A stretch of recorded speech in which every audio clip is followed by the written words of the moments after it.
him as we go along. Well, sir, an early happy birthday to you. Thank you. Yeah, that's next Thursday, June 17th. How do you like your present? I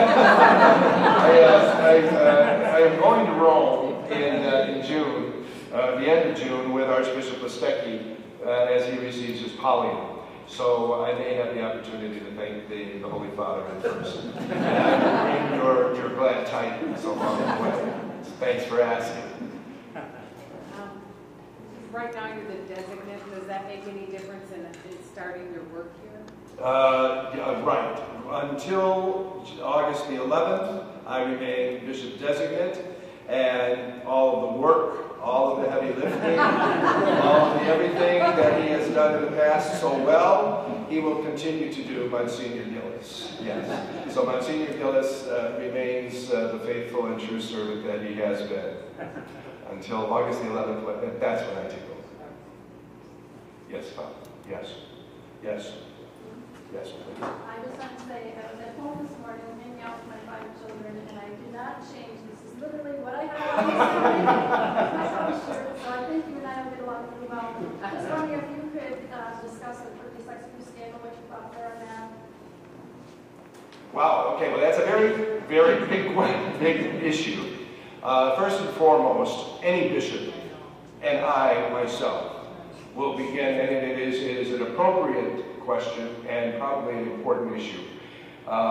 It's the elephant in the room, as you might suggest, and it is an important issue.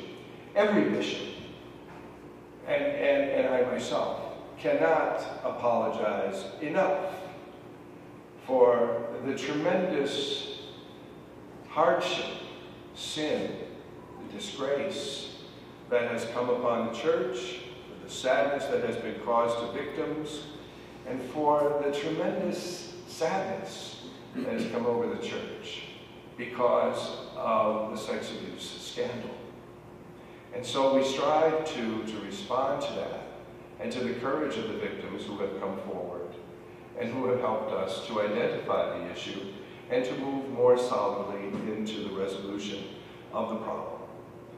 And as bishop, I will continue to strive to do my best to learn more about the issue, about which I am not quite as well versed as a diocesan bishop yet, but it will certainly be a priority in terms of the work that I will be doing here at the diocese. Father. Tell us about your family background, mother, father, sisters, brothers, who you are, and your roots. My roots. I grew up in the south side of Chicago. I grew up in the part of town called Bridgeport. So I wasn't so far and so east as Archbishop Listecki. I grew up in a Polish parish. So I learned a lot of Polish when I was a little kid.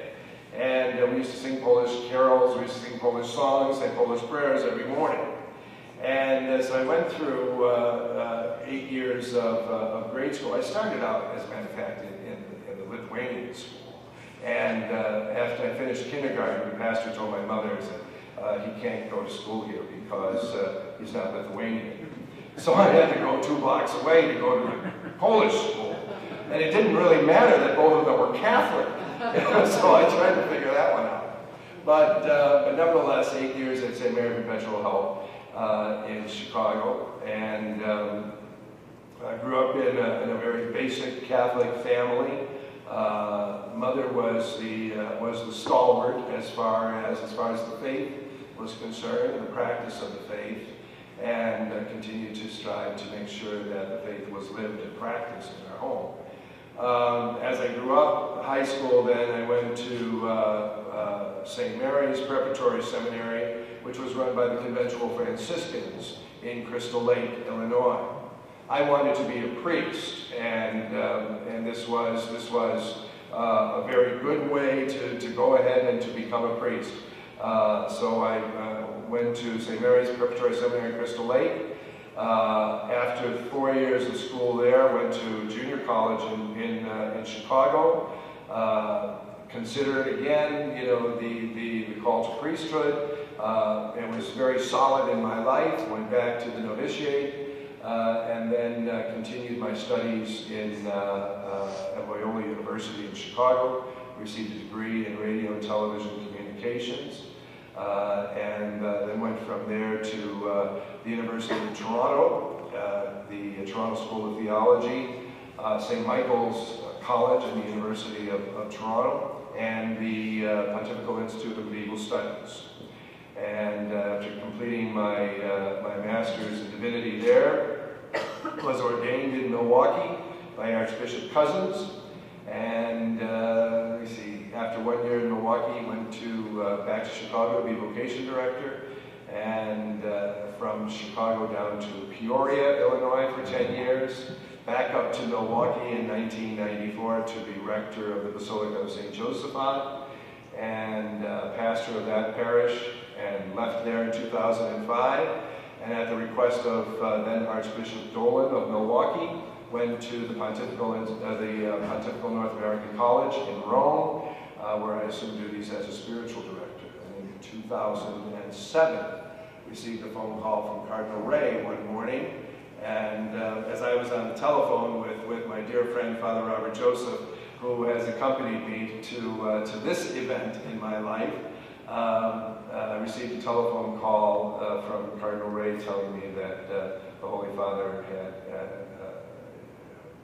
distinguished me to be the Auxiliary Bishop of Milwaukee.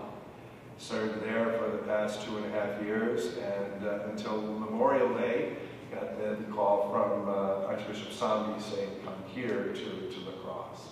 I have never been in La Crosse in my life.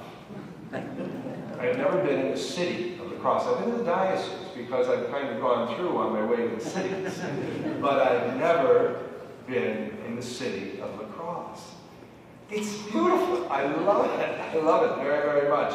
It was just so nice and easy to get down, because I read maps. I love to read maps. And now with Google Earth, it's even better because you can kind of scope out everything. So coming through the city, we kind of did a 360 around the cathedral. I didn't go in because that would have been a bruta. So we came right over to the house.